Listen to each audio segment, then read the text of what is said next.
जगत्पते गोपेश गोपिका कांत राधा कांत नमस्तुते। तप्त कांचन गौरांगी राधे वृंदावनेश्वरी वृषभानुसुते देवी प्रणमामि हरिप्रिय। नमो महावदान्याय कृष्ण प्रेम प्रदायते कृष्णाय कृष्ण चैतन्य नामने गौरतुषे नमः। श्री चैतन्य मनोभीष्टं स्थापितं येन भूतले सोऽयं रूपः कदा मह्यं ददाति स्वपदान्तिकम्। वैराग्यजुगभक्तिरसं प्रयत्नये अपाययन्मामनभीप्सुमन्धं। कृपाम्बुधिर्यः परदुःखदुःखी सनातनं तं प्रभुमाश्रयामि। वाञ्छाकल्पतरुभ्यश्च कृपा सिन्धुभ्यैव च पतितानां पावनेभ्यो वैष्णवेभ्यो नमो नमः। जय श्री कृष्ण चैतन्य प्रभो नित्यानंद श्री अद्वैत गदाधर श्रीवासादि गौर भक्तवृंद। हरे कृष्णा कृष्णा कृष्णा हरे हरे हरे राम राम राम हरे हरे। आवाज सुनाई दे रही है ना? हाँ महाराज जी। अच्छा ठीक। आप लोग आज ब्रज के विषय में, वृंदावन के विषय में श्रवण करने के लिए तत्पर हुए हैं। बहुत अच्छी बात है। हमसे अधिक आप लोग जागरूक हैं इस विषय में कि आज से अधिक मास प्रारंभ हो रहा है। अधिक मास में बहुत सारे क्रियाओं का निषेध है। खास करके कोई लौकिक शुभ कार्य है, विवाह का कार्य है, गृह प्रवेश का कार्य है, और इसका निषेध है। ये कार्य मना है। और इस दृष्टि से इसको खराब माना जाता है, इसको मलमास कहते हैं। लेकिन इस महीने की विशेषता है कि कुछ कुछ कार्य करने से उसका फल बहुत अधिक होता है। और यह वैदिक मनीषियों की व्यवस्था है कि एक महीना ऐसा रखे हैं कि लौकिक का कम से कम और आध्यात्मिक कार्य अधिक से अधिक। ये लौकिक कार्य तो नहीं करते हैं, लेकिन आध्यात्मिक कार्य इसमें बहुत अधिक होता है। आप सर्वे करें तो कथा का आयोजन सबसे अधिक मास में किया जाता है। जो साधक हैं तो अपना अधिक से अधिक समय भक्ति में व्यतीत करना चाहते हैं। भक्ति के अनेक विधा हैं, लेकिन खास करके जो विरक्त संत हैं तो अपना अधिक से अधिक समय पाठ करने में और परिक्रमा करने में देते हैं। जो गृहस्थ हैं तो वे लोग भी परिक्रमा करते हैं, दान दक्षिणा करते हैं, भगवान की सेवा करते हैं, भक्तों की सेवा करते हैं और बहुत उत्साह देखा जाता है। खास करके ब्रज क्षेत्र में हम लोग देखते हैं कि ब्रजवासी भगवान के धाम की परिक्रमा करते हैं। ये अधिक मास में आप ब्रज में निकल जाइए तो हर जगह वो ब्रजवासियों का झुंड यात्रा के लिए चलता हुआ दिखेगा। और 84 कोस की यात्रा करते हैं। बहुत सारे महानुभाव हैं कि दंडवती परिक्रमा करते हैं। बहुत सारे लोग दूसरे स्थान से भी आते हैं, 1 महीना तक ब्रज में व्रत लेकर के रहते हैं। लेकिन इस बार की स्थिति कुछ भिन्न है, तो बहुत लोग नहीं आ पा रहे हैं और शायद आप लोगों के ग्रुप से भी बहुत लोगों को आना था, लेकिन ऐसी परिस्थिति है, बीमारी के चलते, संक्रमण के चलते लोग नहीं आ पाए। लेकिन ये धाम की विशेषता है कि प्रकट आकर के धाम का सेवन करें तो इससे भी लाभ होता है। और यदि ऐसा सुयोग नहीं जुटता है तो दूर से धाम के विषय में श्रवण कर रहे हैं, कीर्तन कर रहे हैं, स्मरण कर रहे हैं, या दूर से इच्छा कर रहे हैं आने की, या दूर से ही दर्शन कर रहे हैं, जैसे जगत कृष्ण व्यवस्था किए हैं और या यहाँ पहुंच गए हैं, यहाँ आकर के सिर से स्पर्श कर रहे हैं और या यहीं आवास बना लिए या व्रत ले करके यहाँ रह रहे हैं, नियम पूर्वक रह रहे हैं, धाम की सेवा कर रहे हैं, तो अभीष्ट दो नृणाम। ये धाम सेवन के 9 विधा है और इसमें से किसी विधा को व्यक्ति अंगीकार करता है, स्वीकार करता है, तो उसका मनोरथ पूर्ण होता है। लेकिन इतना जरूर ध्यान रखना चाहिए कि इसमें क्रम है। सुनने के अपेक्षा धाम का स्मरण करना श्रेष्ठ है, उससे भी श्रेष्ठ धाम के विषय में कीर्तन करना है, और उससे भी श्रेष्ठ है धाम में पहुंचने की मनोरथ करना, और उससे भी श्रेष्ठ है कि भले ही दूर से प्रेक्षणम दूरात दर्शनम, दूर से दर्शन कर रहे हैं, किसी विमान से जा रहे हैं धाम का दर्शन किए, या मैं तो कहता हूं कि नेट से दर्शन कर रहे हैं, तो यह बहुत अच्छी बात है। लेकिन इससे भी अच्छी बात है गता, धाम में पहुंच जाना, और उससे भी श्रेष्ठ है अपने ललाट से धाम का स्पर्श करना, मतलब प्रणाम करना। उससे भी श्रेष्ठ है धाम में ही निवास करना, और उससे भी श्रेष्ठ है धाम की सेवा किया जाए, व्रत पूर्वक कुछ नियम लेकर के यहाँ निवास किया जाए।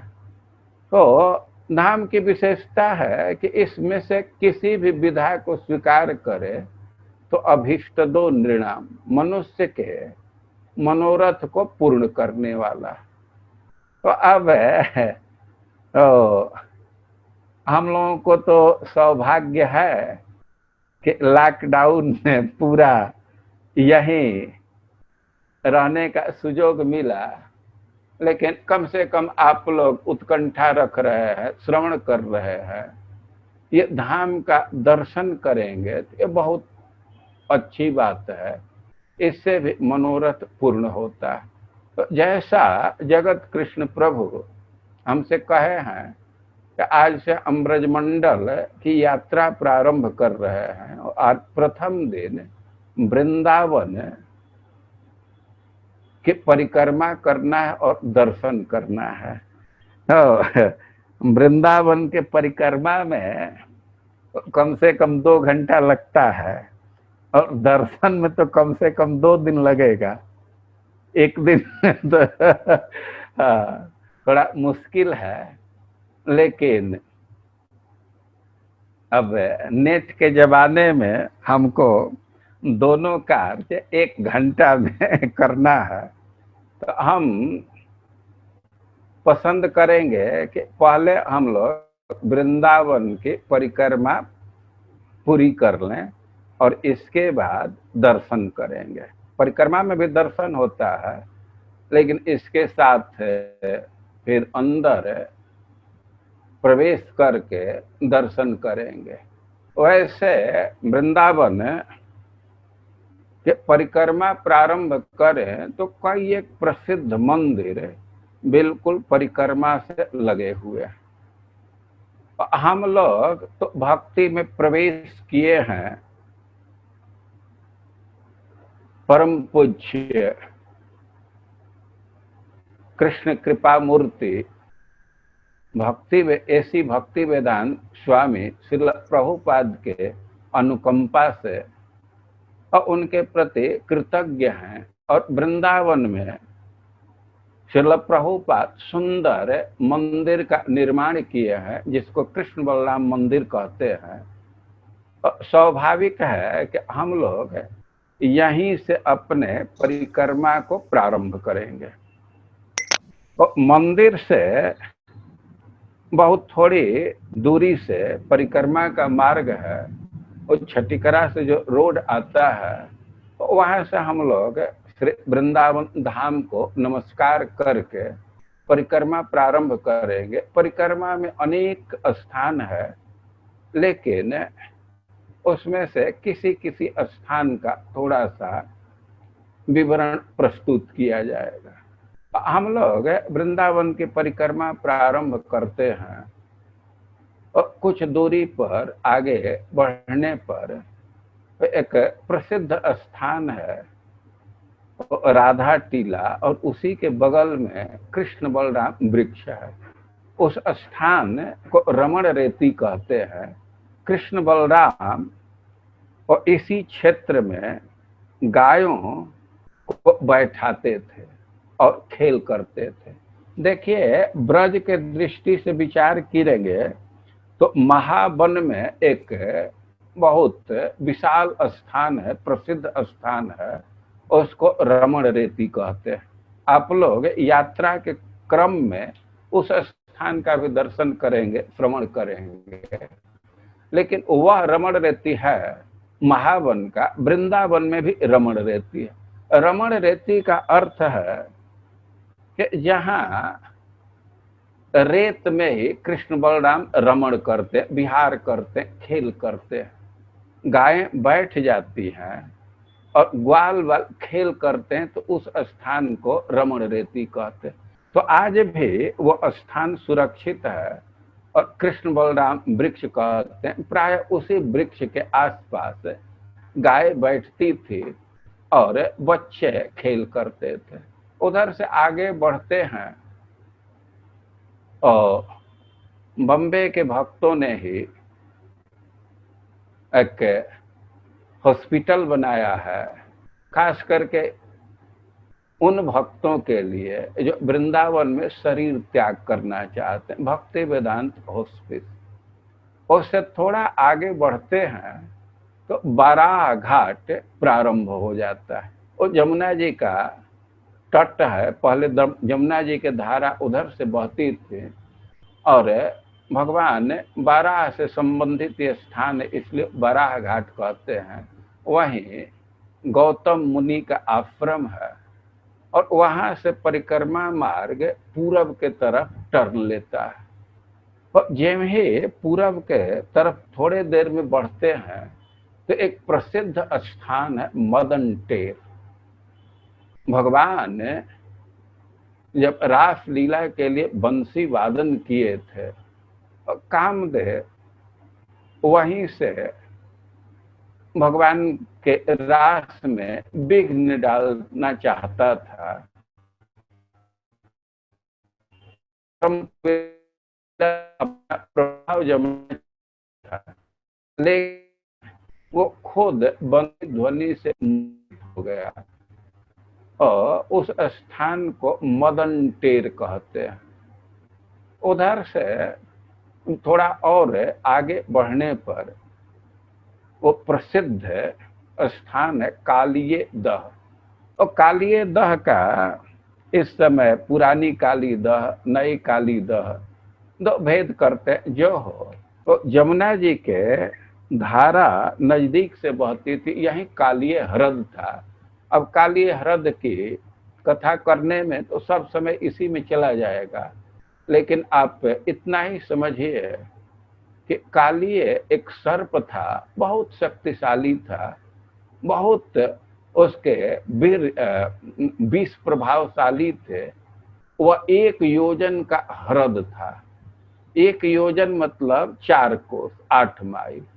लेकिन एक सांप के विष का ऐसा प्रभाव था कि पानी खौलता रहता था और आसपास के सारे वृक्ष सूख गए थे और ऊपर से भी कोई पक्षी उड़ते थे तो उसके भास्प के वेपर के प्रभाव से झुलस करके गिर जाते थे।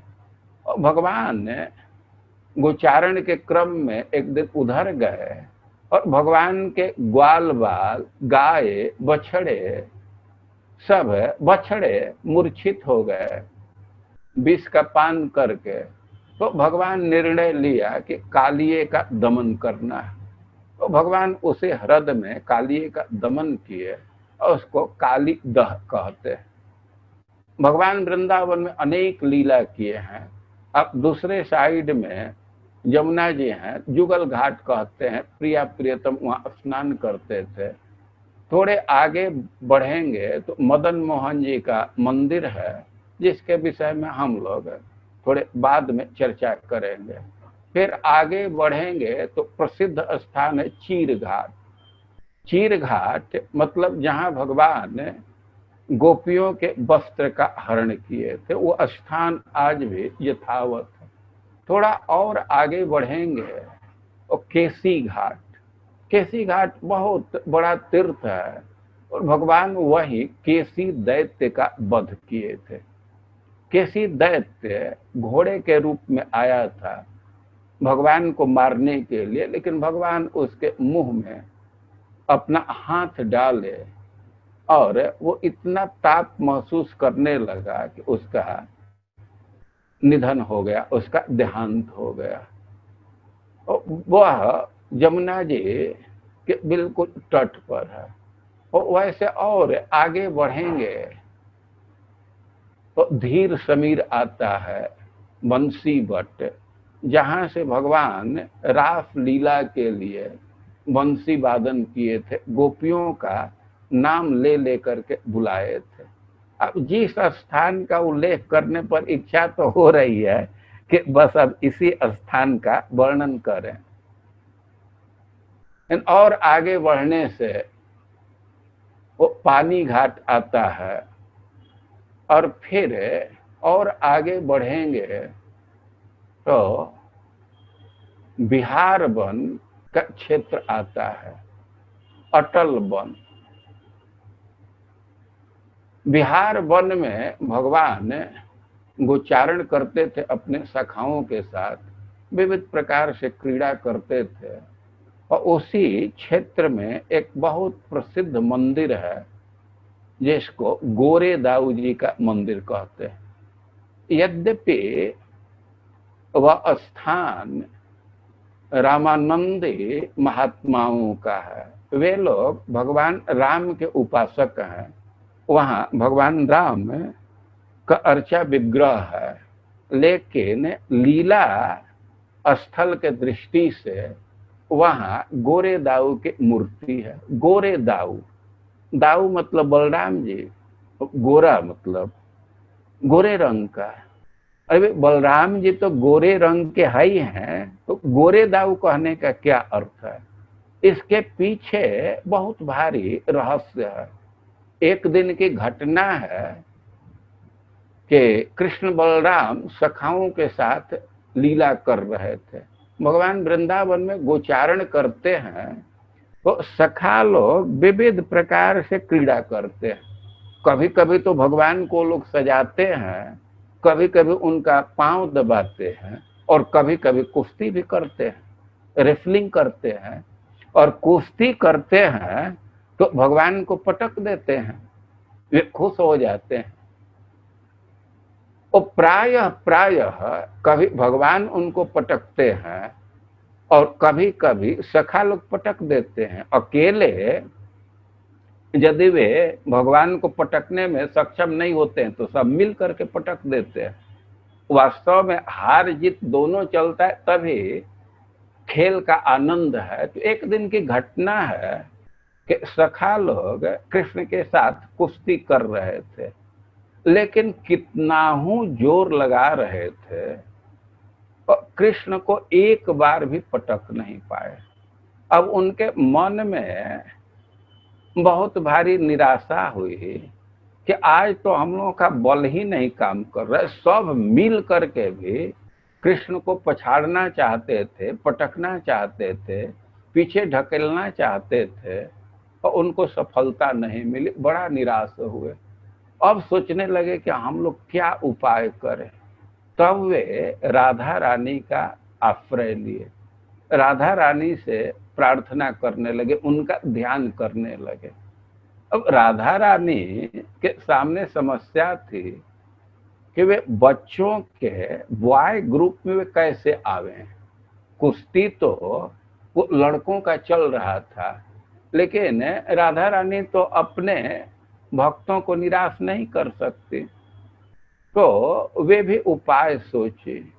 तो अपने रूप से तो कुश्ती में नहीं आ सकती, लेकिन वे बलराम जी का रूप धारण करके वे उस ग्रुप में आ गए और कृष्ण को भी पटक दे, उनको पछाड़ दे, उनको पीछे घसीट दे। और इसी से उस स्थान को गोरे दाऊ कहते हैं। वास्तव में बलराम जी का श्री विग्रह है, लेकिन वह मूलतः राधा रानी उस रूप में है। और इस दृष्टि से बहुत प्रसिद्ध स्थान है। तो उस स्थान का दर्शन करते हुए हम लोग कई एक आश्रमों का दर्शन करते हुए पुनः कृष्ण बलराम मंदिर के नजदीक आकर के, पुलिस चौकी के नजदीक आकर के रमण रहती छटिकरा रोड, वहां परिक्रमा का समापन करते हैं। तो एक तरह से अब तो शरीर से चलना नहीं है, मन से ही भागना है। और इस प्रकार ये परिक्रमा का मोटा मोटी प्रारूप है। अब वृंदावन में जहाँ दर्शन की बात है, तो एक दिन में तो दर्शन पूरा नहीं किया जा सकता, क्योंकि भगवान अनेक लीला किए हैं। जैसे आप परिक्रमा के क्रम में सुने, कालिय का दमन किए हैं, गोपियों का वस्त्र हरण किए हैं, केसी का वध किए हैं, यमुना जी में विहार करते हैं, और बहुत बहुत लीलाएं हैं। लेकिन आज के वृंदावन पर विचार करें तो यहाँ दर्शन के लिए अनेक मंदिर है। और वृंदावन की विशेषता है कि यहाँ के विचित्र ठाकुर है, अद्भुत उनका चरित्र है। और खास करके यहाँ सप्त देवालय की चर्चा की जाती है। वृंदावन में अनेक मंदिर हैं, 6000 से अधिक मंदिर हैं, लेकिन उसमें से मुख्य 6 मंदिर हैं, 7 मंदिर हैं, और वे सर्वमान्य माने जाते हैं। खास करके गौड़ियों के लिए वे बहुत महत्वपूर्ण माने जाते हैं 6 मंदिर। और बिहारी जी का भी मंदिर है। तो सप्त देवालय ऐसे यहाँ प्रचलित शब्द है। तो सबसे पहले हम लोग गोविंद देव जी के विषय में विचार करेंगे। आप जानते हैं कि आज से 5,000-5,500 वर्ष पहले भगवान यहाँ प्रकट विहार किए। और भगवान जब यहाँ प्रकट विहार करते हैं तो उस समय की स्थिति कुछ और होती है। भगवान तो रोज वृंदावन में विहार कर रहे हैं, वृंदावन से कभी बाहर नहीं जाते, लेकिन कभी कभी वे प्रकट विहार करते हैं। और प्रकट विहार करने के समय अनेक लोगों को लाभ मिलता है कि भगवान का प्रकट साक्षात्कार करते हैं। अनेक लोग कर सकते हैं, लेकिन जब भगवान अपने लीला का संवरण कर देते हैं और फिर भी लीला चल रही है, और कुछ महानुभाव हैं कि भगवान के लीला का साक्षात्कार आज भी कर रहे हैं। वे भगवान के बंसी को सुन रहे हैं, उनके लीला को देख रहे हैं, क्योंकि भगवान तो रोज ही लीला करते हैं, लेकिन फिर भी जब प्रकट लीला करते हैं और उस समय ब्रज की समृद्धि बढ़ जाती है। आप लोग प्रसिद्ध श्लोक जानते हैं, जयति ते धिकम जन्मना ब्रज। भगवान के जन्म से ब्रज में और निखार आ जाता है, उनके चरण चिन्ह से ब्रज और सुंदर हो जाता है। श्रीमद् भागवतम में लिखा गया है कि अतीव पुण्यम चक्रतु, वो चरण चिन्ह से वृंदावन को और सुंदर बना दिए। और भगवान जब प्रकट रहते हैं तो वृंदावन में बहुत समृद्धि, लेकिन जब भगवान अपने लीला का संवरण करते हैं तो यहाँ के निवासी कुछ विरह का अनुभव करने लगते हैं। और भगवान जब लीला का संवरण किए तो ब्रज में थोड़ी उदासी आ गई। और भगवान के प्रपौत्र, मतलब भगवान के पुत्र हैं प्रद्युम्न जी, उनके पुत्र अनिरुद्ध हैं, और अनिरुद्ध के पुत्र हुए वज्रनाभ। वे महाराज परीक्षित के सहयोग से, पांडवों के वंश के सहयोग से वे ब्रज को फिर से सजाने का प्रयास किए।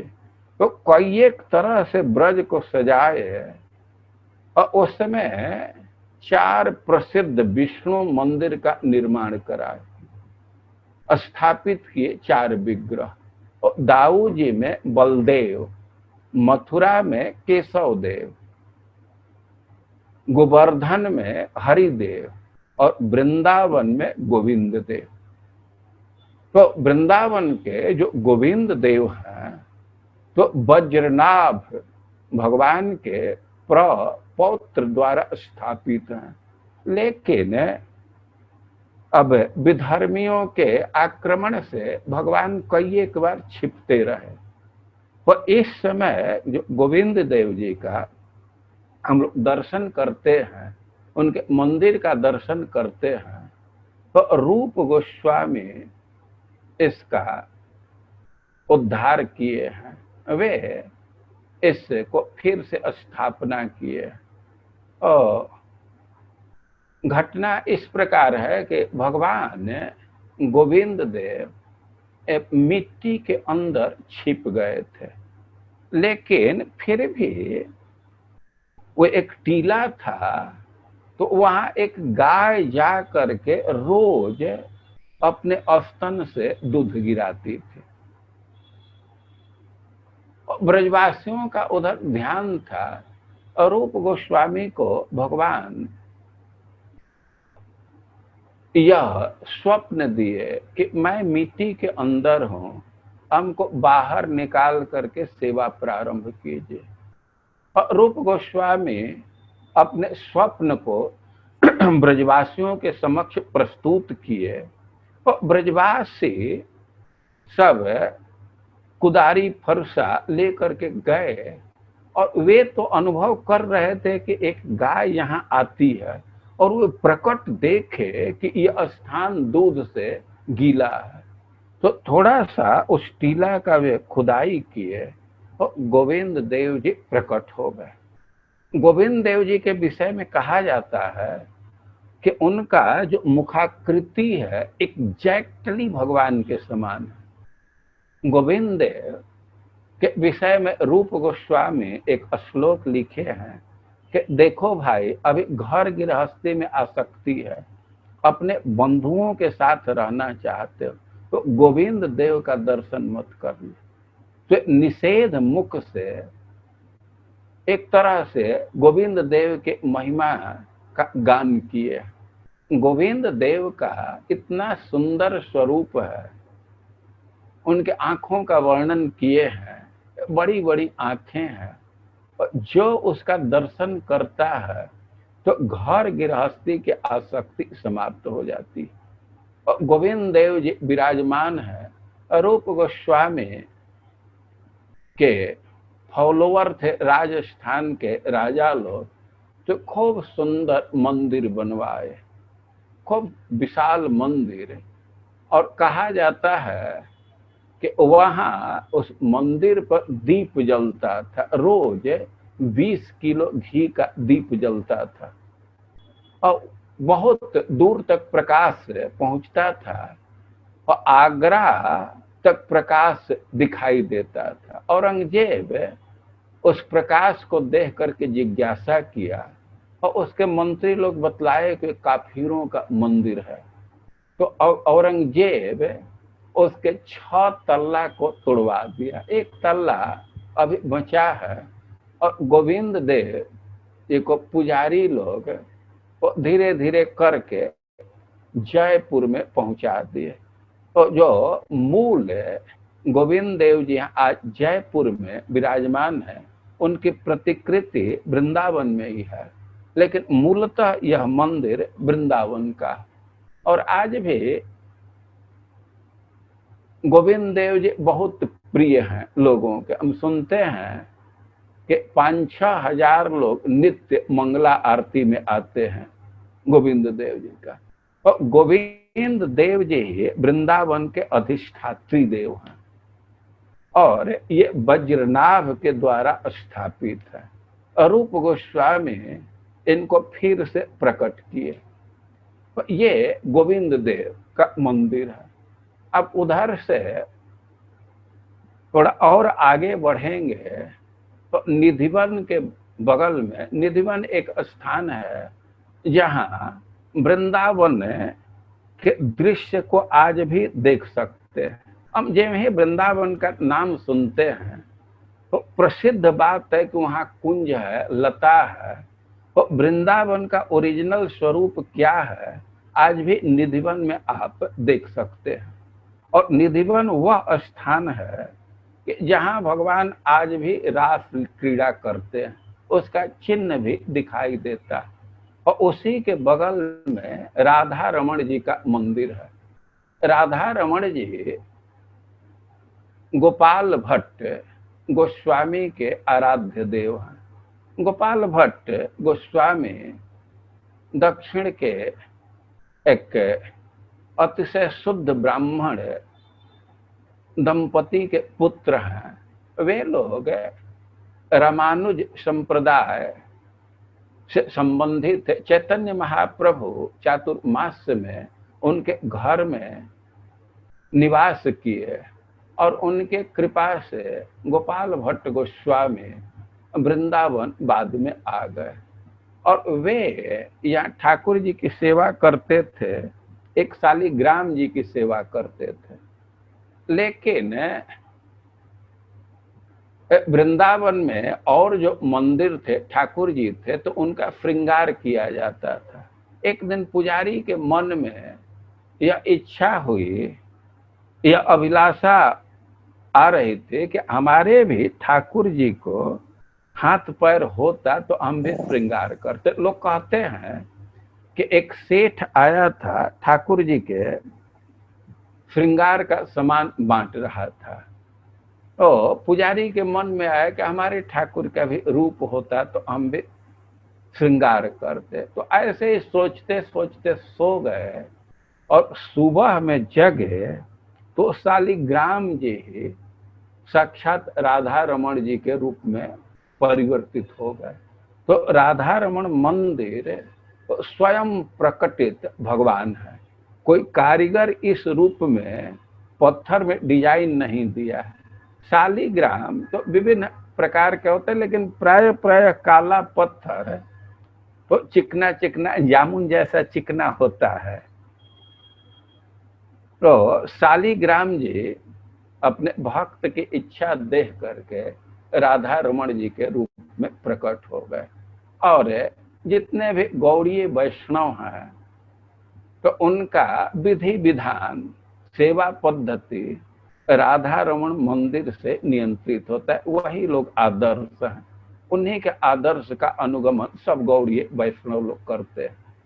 तो ये राधा रमण जी हैं।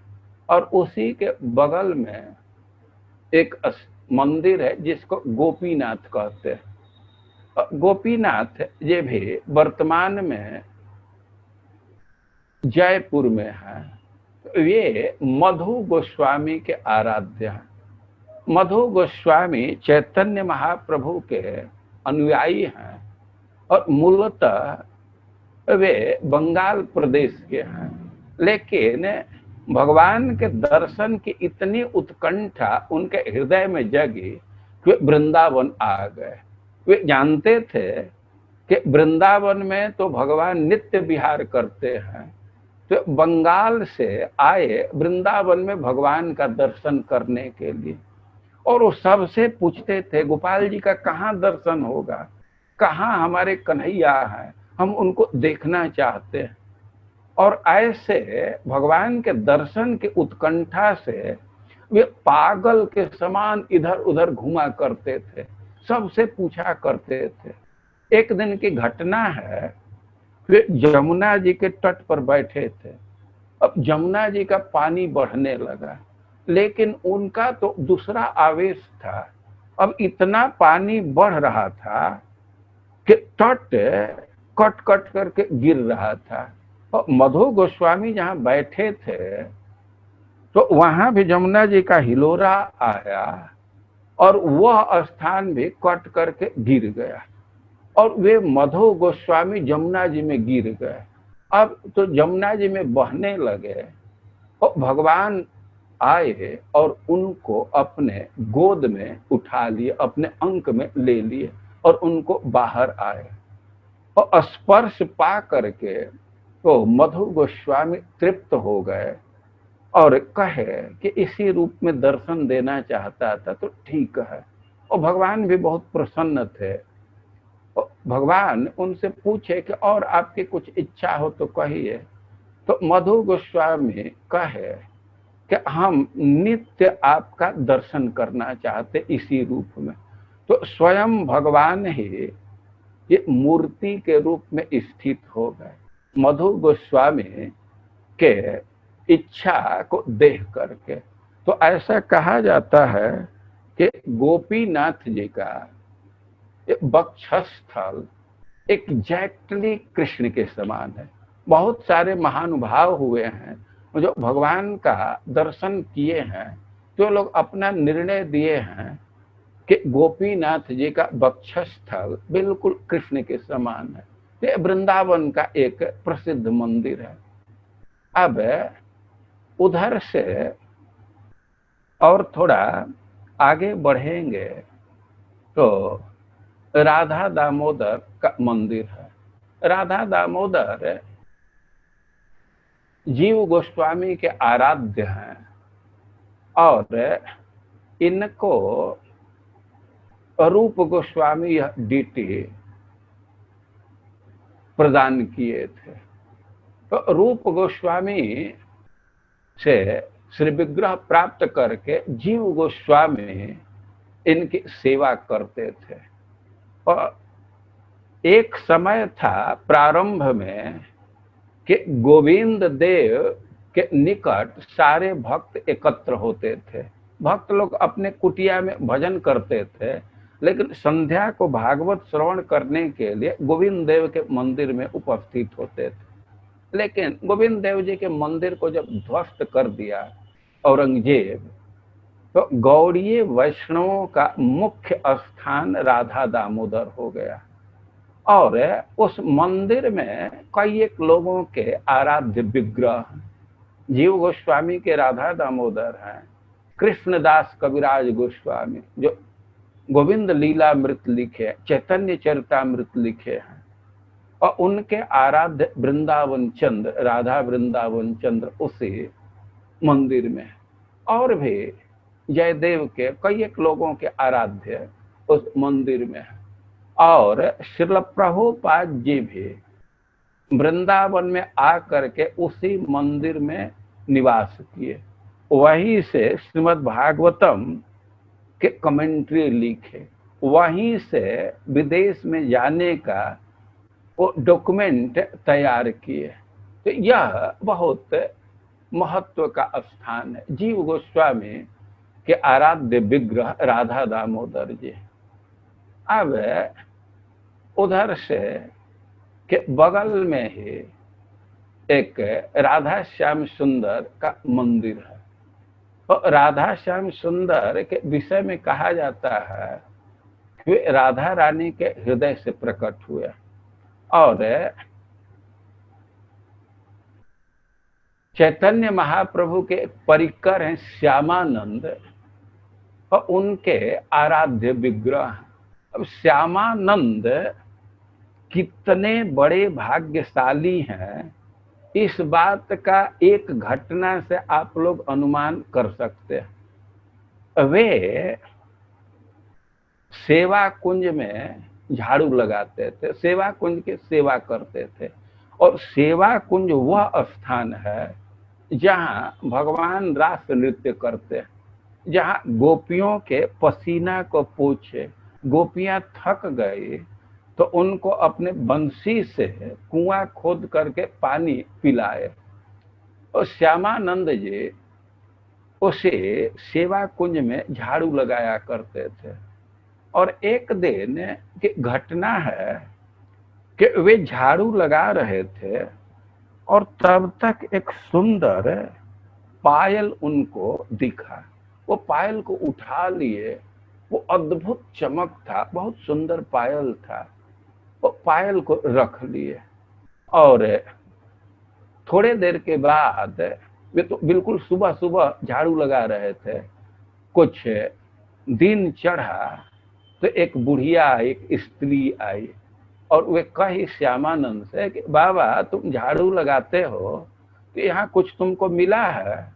कि हाँ, एक पायल मिला है।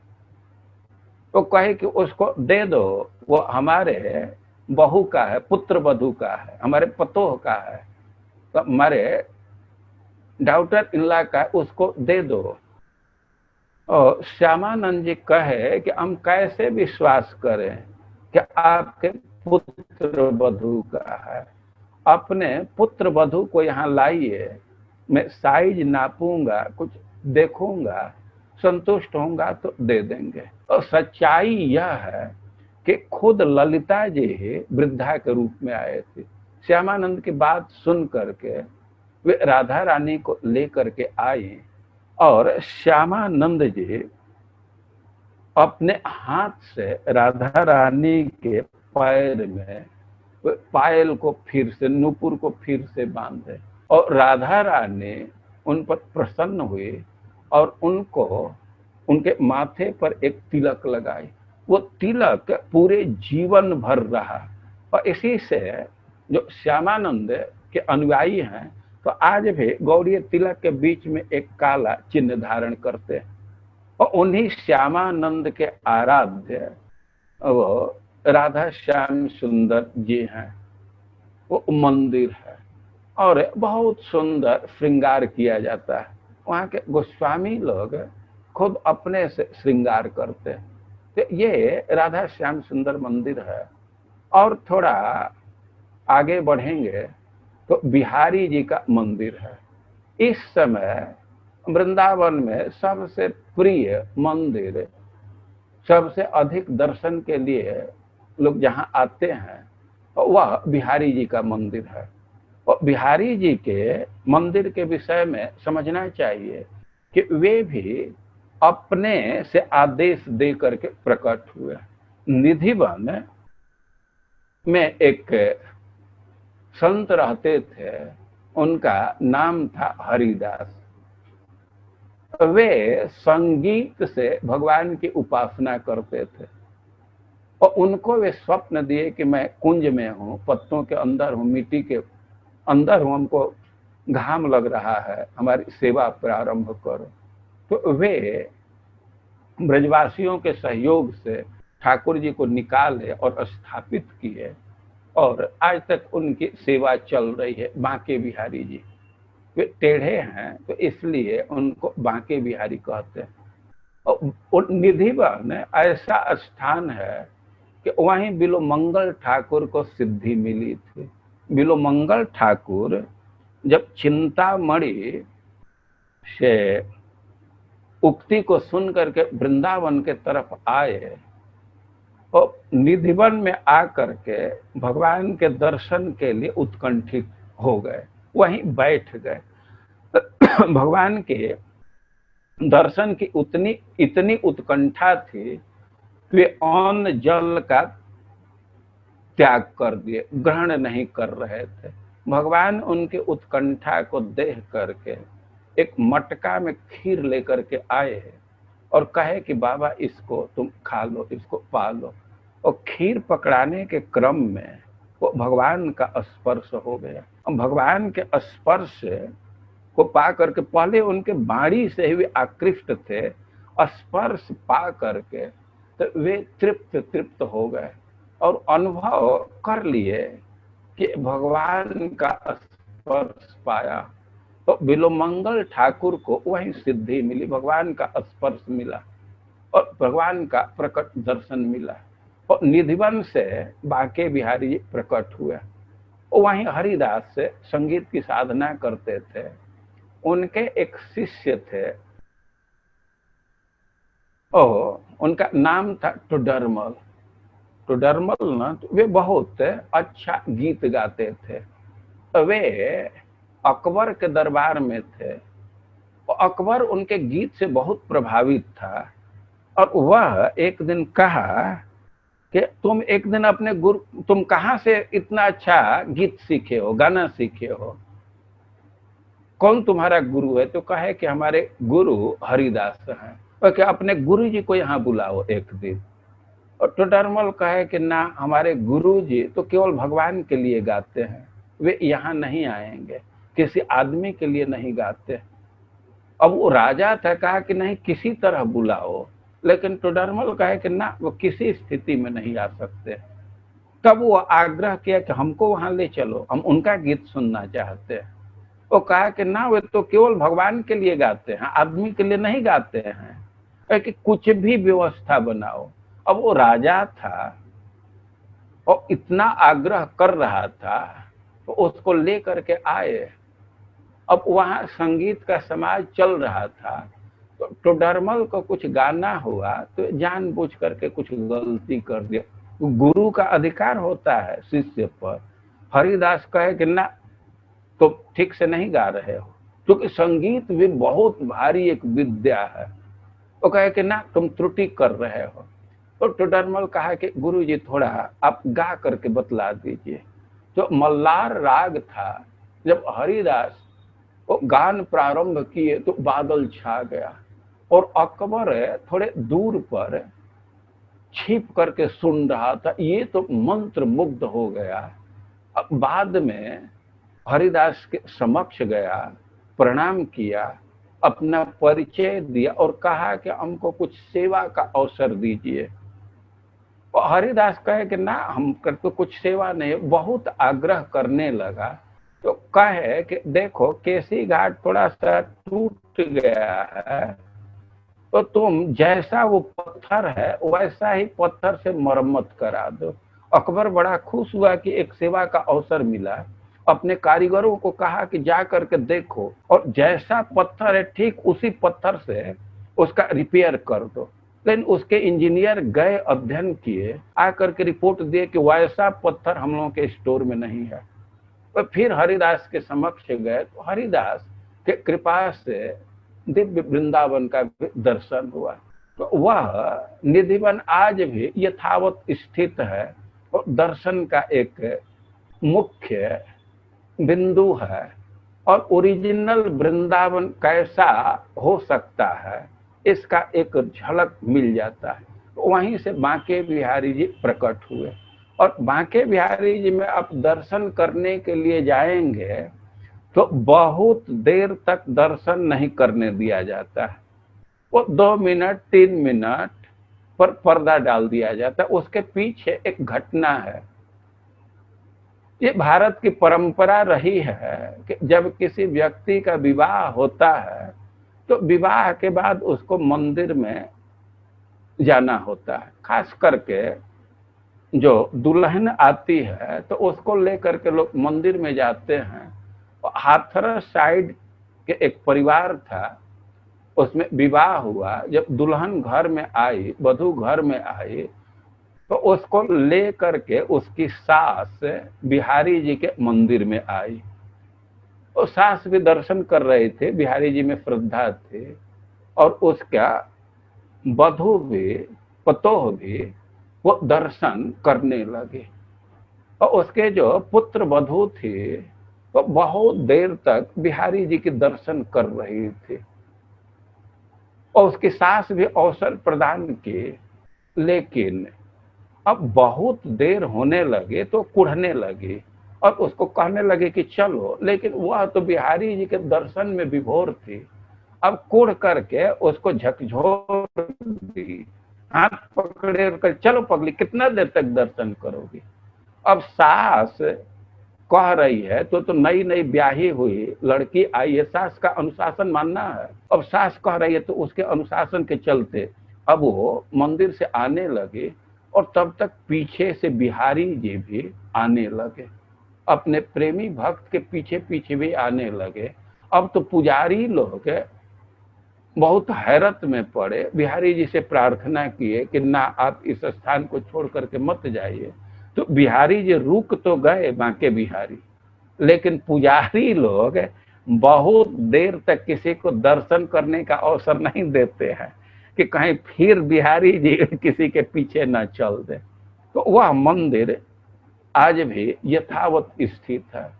और उससे थोड़ा और आगे बढ़ेंगे तो मदन मोहन जी का मंदिर। मदन मोहन जो कामदेव को भी मोहित करने वाले हैं और ये सनातन गोस्वामी के आराध्य देव। सनातन गोस्वामी बहुत बड़े पद पर थे। ये लोग मूलतः कर्नाटक के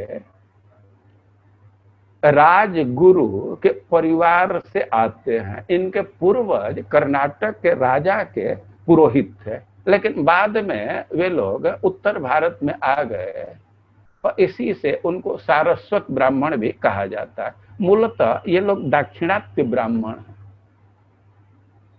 ये लोग बंगाल में आए और रूप सनातन दोनों भाई पढ़ रहे थे। तो पढ़ते समय ही इनके प्रतिभा को लोग समझने लगे। स्कूल में थे तब ये बहुत प्रतिभाशाली माने जाते थे और बंगाल में मुसलमान का शासन था। तो नवाब हुसैन शाह इनको अपने नौकरी में ले लिया। एक तरह से रूप सनातन का कैंपस सिलेक्शन कर लिया गया। वो राजा खुद उनको नौकरी में ले लिया और बहुत बड़ा बड़ा पद दिया, अपना मंत्री बना लिया। और सनातन गोस्वामी प्रधानमंत्री थे। प्रधानमंत्री का अर्थ हुआ कि जितने मंत्री थे उसमें सबसे प्रधान थे। आज के भारत के परिप्रेक्ष्य में कह सकते हैं कि गृह मंत्री थे। और रूप गोस्वामी डिफेंस मिनिस्टर थे, रक्षा मंत्री थे। लेकिन ये जब चैतन्य महाप्रभु के विषय में सुने तो चैतन्य महाप्रभु से मिलने के लिए उत्कंठित हो गए और चैतन्य महाप्रभु को पत्र लिख रहे थे। चैतन्य महाप्रभु इनके उत्कंठा देख करके खुद ही इनके मिलने के लिए आए। रामकेली ग्राम में मिले। ये लोग अपनी स्पृहा व्यक्त किए कि हम लोग केवल आपकी सेवा करना चाहते हैं। कब वह समय आएगा कि प्रशांत निशेष मनोरथ हम करें, हमारे मन में कोई मनोरथ न रहे और भवंतमेवम आपकी ही सेवा करते हुए निरंतर आपकी सेवा करते हुए अपने जीवन को सुखी करेंगे। और उनके मनोरथ को देख करके, उनके दैन्य को देख करके चैतन्य महाप्रभु उनको आशीर्वाद दिए कि तुम लोग धैर्य धारण करो और भगवान तुम्हारा शीघ्र ही उद्धार करेंगे। तो रूप गोस्वामी तो पद से और अपना वॉलंटियर रिटायरमेंट ले लिए। उनको बहुत पैसा मिला, पैसा को भक्तों में बांट दिए, ब्राह्मणों में बांट दिए, कुछ अपने परिवार में दिए और कुछ पैसा इमरजेंसी के लिए रख दे, वे निकल गए। और सनातन गोस्वामी मेडिकल लीव ले लिए। वे कहे कि हम बीमार हैं, ड्यूटी पर नहीं जाते। अब बहुत दिन बीत गया और दो मंत्री जो बहुत प्रतिभाशाली थे, जो बहुत दक्ष थे, नहीं आ रहे थे। राजा चिंतित हुआ तो डॉक्टर को लेकर के गया तो देखा कि सनातन गोस्वामी बड़े बड़े पंडितों के साथ भागवत पढ़ रहे हैं। वो तो बड़ा हैरत में पड़ा कि तो पंडितों के साथ विचार कर रहा है और कह रहा है कि हम बीमार हैं। वो डॉक्टर लोग चेक किए, कोई रोग नहीं। तो राजा डांटा कि कैसे तुम कह रहे हो कि बीमार हैं, तुमको तो कोई बीमारी नहीं है, सब रिपोर्ट ठीक है।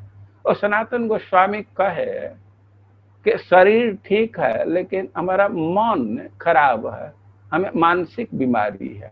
राजा बड़ा कुपित हुआ और उनको जेल में डाल दिया। रूप गोस्वामी उनको पत्र लिखे कि मोदी के पास मैं पैसा रखा हूं, उसका उपयोग करके आप जेल से मुक्त हो जाइए। जो सिक्योरिटी गार्ड था उसे सनातन गोस्वामी कहे कि देखो हम हज करने जा रहे हैं, मक्का जाने की हमारी इच्छा है, तो हमको तुम मुक्त कर दो। हम यदि मक्का जाएंगे तो तुमको भी पुण्य मिलेगा, तुम भी पुण्य के भागीदारी होगो। और उनकी बात सुन करके तो जो प्रहरी था तो प्रभावित हुआ, लेकिन कहा कि ना, यदि पता चल जाएगा तो हमारी नौकरी ही नहीं जाएगी, हमारा जान भी मार दिया जाएगा, हम ऐसा नहीं कर सकते। सनातन गोस्वामी कहे कि देखो मैं लौट करके नहीं आऊंगा, मैं एक बार गया तो फिर पता नहीं चलेगा और तुम सीधी सी बात कह देना कि वो नित्य कृत्य के लिए शौच पेशाब के लिए गए और गंगा जी में कूद करके आत्महत्या कर लिए, मैं फिर दिखूंगा नहीं।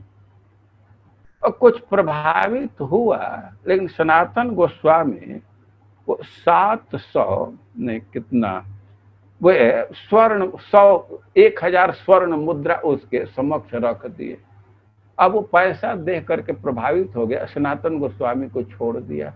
सनातन गोस्वामी हाजीपुर अपने बहनोई से मिलते हुए बनारस के रास्ते वृंदावन आए। तो बनारस में जब वे थे तो वहीं चैतन्य महाप्रभु से फिर भेंट हुई। चैतन्य महाप्रभु वृंदावन का दर्शन करके परिक्रमा करके वापस जगन्नाथपुरी जा रहे थे। वहीं सनातन गोस्वामी से भेंट हुई तो 2 महीने तक सनातन गोस्वामी को शिक्षा प्रदान किए, भक्ति के सिद्धांत बतलाए और कहे कि तुम वृंदावन चले जाओ। तो सनातन गोस्वामी चैतन्य महाप्रभु की आज्ञा से वृंदावन आए और इधर भक्ति करने लगे। तो वे तो वृक्ष के नीचे रहते थे और माधुकरी के लिए कभी कभी मथुरा जाते थे। मथुरा में एक चौबे जी थे, उनका नाम था परशुराम चौबे, वे मदन मोहन जी की सेवा करते थे। वैसे मदन मोहन जी के पीछे इतिहास में जाएं तो भगवान राम के जो पूर्वज हैं इक्ष्वाकु, तो उनके जमाने से सेवित विग्रह है। कालक्रम से मथुरा में चौबे जी सेवा कर रहे थे। और कुछ घटना में अंतर भी वर्णन में कुछ कुछ कहते हैं कि चौबे जी का देहावसान हो गया था, उनकी पत्नी सेवा कर रही थी। कुछ लोग कहते हैं कि चौबे जी सेवा कर रहे थे और वे वृद्ध हो गए और भगवान ने चौबे जी को स्वप्न दिए कि हम बाबा के साथ जाना चाहते हैं। बाबा मतलब सनातन गोस्वामी के साथ। सनातन गोस्वामी मथुरा जाते थे तो भगवान का दर्शन करते थे, बैठते थे, इनका प्रेम बढ़ गया था। एक दिन वे मथुरा गए चौबे जी के यहाँ, तो देखे कि ब्रजवासी बच्चे खेल रहे हैं आपस में, और बच्चों में झगड़ा हो गया। और झगड़ा हुआ तो वे लोग विवाद करने लगे, गाली गलौज करने लगे। और सनातन गोस्वामी देख रहे हैं कि उसमें तो मदन मोहन जी भी हैं। तो अभी ये दूर थे, तब तक देखे कि वहां झगड़ा हुआ और मदन मोहन जी गाली देकर दारी के ऐसे बोल करके आ करके अपनी जगह पर खड़ा हो गए। और सनातन गोस्वामी तो प्रकट देखे थे कि ये मदन मोहन जी अपने साथियों के साथ खेल रहे हैं, उनको गाली दिए और दौड़ करके आ करके अपने अल्टर में खड़ा हो गए। तो अब तो सनातन गोस्वामी की भक्ति और बढ़ गई। उधर चौबे जी वृद्ध थे, उनको भगवान आदेश दे कि हम बाबा के साथ जाना चाहते हैं। तो चौबे जी सनातन गोस्वामी को मदन मोहन जी को प्रदान कर दिए। मदन मोहन जी तो वृक्ष के नहीं, सनातन गोस्वामी तो वृक्ष के नीचे रहते थे और मदन मोहन जी को वहीं वृक्ष के नीचे ही स्थापित कर दिए। और जो माधुकरी का चून लाते थे, आटा लाते थे या माधुकरी की रोटी लाते थे, तो उसी को भोग लगाते थे। चून लाए तो उसको गोईठा पर या डायरेक्ट आग पर लिट्टी बना करके भोग लगाते थे। और एक दिन मदन मोहन जी सनातन गोस्वामी से कहे कि देखो भाई, भोग लगा रहे हो तो रोटी के साथ कम से कम कुछ नमक दिया करो। बिना नमक का रोटी को खाना बहुत कठिन होता है। उस सनातन गोस्वामी कहे कि आपको जब खाने पीने की ही चिंता थी तो आप यहाँ क्यों आए? चौबे जी के यहाँ तो मलाई मिलता था, लड्डू मिलता था, विविध पकवान मिलता था। मैं तो विरक्त व्यक्ति हूँ, अब हम आपके भोग की कहाँ से व्यवस्था करें? हम तो अपने नियम पर रहेंगे, ऐसे रोटी ही भोग लगाएंगे। अब क्या करें भगवान? चुपचाप रह गए। लेकिन एक दिन की घटना है कि कोई व्यापारी पंजाब से, अमृतसर से नाव पर सामान भर करके आगरा साइड में आ रहा था। पहले तो ये ट्रांसपोर्ट के लिए नाव का भी प्रयोग किया जाता था, नदी भी एक मार्ग था। जो पंजाब से सामान लेकर के आ रहा था, मुख्य रूप से वह नमक का ही व्यापारी था। लेकिन जब वृंदावन के नजदीक पहुंचा और मदन मोहन जी के मंदिर के कुछ दूरी पर उसकी नाव फंस गई, वो भंवर में फंस गई। अब बहुत सारे मलाह वहां इकट्ठा हो गए और अपना सब प्रयास किए नाव को निकालने के लिए, लेकिन नाव निकल नहीं रही थी। और उसी में से कुछ लोग कहे कि अरे वहां एक बाबा रहता है, वो बड़ा सिद्ध है, उससे जाओ आशीर्वाद मांगो, शायद उससे काम बन जाए। स्वाभाविक ही साधुओं के प्रति लोगों की श्रद्धा है और आज भी देखा जाता है कि कई एक कठिन से कठिन समस्या साधुओं के आशीर्वाद से समाप्त हो जाती है, उसका समाधान निकल जाता है। तो व्यापारी आया और सनातन गोस्वामी से कहा कि हम बहुत भारी संकट में, हमको संकट से मुक्त कीजिए। सनातन गोस्वामी कहे कि अरे हमारी क्या शक्ति है, हम क्या मुक्त कर सकते हैं? तुमको जो भी कहना है मदन मोहन जी से कहो। वो मदन मोहन जी से के पास गया, उनसे प्रार्थना किया और उसी समय उसकी नाव चल दी। अब तो बड़ा प्रसन्न हुआ और गया तो उस बार के ट्रिप में उसको लाभ भी बहुत अधिक हुआ। जब अपना सामान बेच करके लौट रहा था तो फिर सनातन गोस्वामी के पास आया और सनातन गोस्वामी से प्रार्थना करने लगा कि हमको कुछ सेवा का अवसर दीजिए। सनातन गोस्वामी कहे कि ना, हमें तो कोई सेवा की जरूरत नहीं। बहुत आग्रह करने लगा तो कहे कि मदन मोहन जी की भोग की व्यवस्था कर दो, नमक के व्यापारी हो, वे कुछ भोजन चाहते हैं। तो वह कुछ व्यवस्था किया, मदन मोहन जी की सेवा प्रारंभ हुई। बाद में राजस्थान के राजा लोग खूब विशाल मंदिर बनाए, लेकिन फिर औरंगजेब के आक्रमण से मदन मोहन जी राजस्थान में चले गए। वे करौली में विद्यमान है। तो मदन मोहन जी का मंदिर बहुत प्रसिद्ध है और आप समझ सकते हैं कि मदन मोहन जी का कैसा व्यवहार। प्रकट बात करते थे, प्रकट खेलते थे। सनातन गोस्वामी अपने आंखों से इस घटना का दर्शन किए थे। और इस प्रकार यहाँ के मंदिरों में मदन मोहन जी का मंदिर भी बहुत प्रसिद्ध है। तो इस तरह से वृंदावन में अनेक स्थान है और बहुत सारे महानुभाव हैं, भाग्यशाली हैं, लोग हैं जो आकर के वृंदावन का दर्शन करते हैं। वास्तव में जो एक क्षण के लिए भी वृंदावन आता है या आने की इच्छा करता है तो बहुत भारी भाग्यशाली है, राधा रानी के कृपा का पात्र है। और वृंदावन आगमन में ये अपने शक्ति के, अपनी क्षमता का बहुत महत्व नहीं है। राधा रानी के कृपा से ही व्यक्ति यहाँ आ पाता है। तो हर व्यक्ति को राधा रानी से प्रार्थना करना चाहिए। राधा रानी से प्रार्थना करने से वे सुजोग देती हैं। और वृंदावन दर्शन के बहुत महिमा है, क्योंकि यहाँ विचित्र विचित्र मंदिर है और प्रकट उसका भक्तों के साथ व्यवहार है। वैसे वृंदावन तो अपने आप में अतिशय महत्व का स्थान है और इसका विस्तार भी बहुत अधिक है। भगवान का जन्म तो मथुरा में हुआ, लेकिन वहां से महावन में चले गए।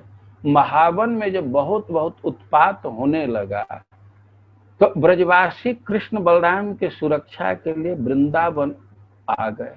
उपनंद बाबा वृंदावन आने का प्रस्ताव दिए और परिचय दिए हैं कि वृंदावनम वनम वृंदावनम नाम पसव्यम नवकाननम। एक वन है जिसका नाम वृंदावन है। तो वृंदावन नाम पड़ा है वृंदा देवी के नाम से। वृंदा देवी यहाँ के अधिष्ठात्री देवी हैं और वे अपने पातिव्रत के लिए प्रसिद्ध हैं। उनका पातिव्रत इतना प्रबल था कि उसके प्रभाव से देवता लोग भी उसके पति पर विजय नहीं प्राप्त करते थे। भगवान उसके पातिव्रत का खंडन किया और भगवान जिसका पातिव्रत खंडित करे तो सबसे बड़ा पतिव्रता है। तो वृंदा देवी के पातिव्रत के प्रभाव से यहाँ दैत्यों का प्रभाव नहीं चलता है। तो ब्रजवासी लोग महावन से वृंदावन में आए, उसमें एक कारण यह था कि वनम वृंदावनम नाम, वो वृंदा देवी के द्वारा अधिष्ठातित। उनकी भावना थी कि उसके पातिव्रत के प्रभाव से वहां कृष्ण बलराम पर कोई संकट नहीं आएगा। तो वृंदावन आए और वृंदावन आए और इनके वृंदावनम गोवर्धनम जमुना पुलिनानी च विक्षासित उत्तमा प्रीतिर राम माधवयो नृप। राम माधवयो, राम का अर्थ है कि जहाँ जोगियों का मन रमता है। जोगी का मन संसार में कहीं नहीं रमता है, लेकिन भगवान में रमता है, इसलिए उनको राम कहते हैं। और माधव, माधव का अर्थ है कि जो लक्ष्मी जी के पति हैं, लक्ष्मी जिसकी पत्नी है, उसका क्या ऐश्वर्य हो सकता है, आप एक कल्पना कर सकते हैं। लेकिन वे कृष्ण बलराम जब वृंदावन में आए, इसका दर्शन किए, तो आसित उत्तमा प्रीति राम माधवी और नृप। सुखदेव गोस्वामी कह रहे हैं कि सबसे अधिक प्रसन्नता वृंदावन का दर्शन प्राप्त करके। जिस कृष्ण को आनंद घन कहा जाता है, जिसके आनंद के शिखर से संसार में आनंद का विकिरण होता है, वो आनंद घन व्यक्ति वृंदावन का दर्शन प्राप्त करके आनंद अनुभव कर रहा है। तो आनंद घन को भी आनंदित करने वाला वृंदावन, और वृंदावन की बहुत बहुत महिमा है। और वास्तव में ये बहुत भारी सौभाग्य का द्योतक है कि इसके विषय में कुछ बोलने को मिले, लेकिन समय की एक सीमा है। तो जैसा हमको जगत कृष्ण कहे थे समय के विषय में, तो उसके अनुसार हम वृंदावन के दर्शन को यही विराम देते हैं। फिर कभी अवसर मिलेगा तो और भी दर्शन किया जाएगा, लेकिन उसके पहले हम आप लोगों को कुछ 2-4 मिनट समय देना चाहेंगे। किसी को कुछ पूछना हो तो पूछ सकते हैं 2-4 मिनट। हमको समय की कमी नहीं है, लेकिन जैसा समय निर्धारित किया गया था उसके हिसाब से हम यहीं रुकना चाहते हैं। हरे कृष्ण।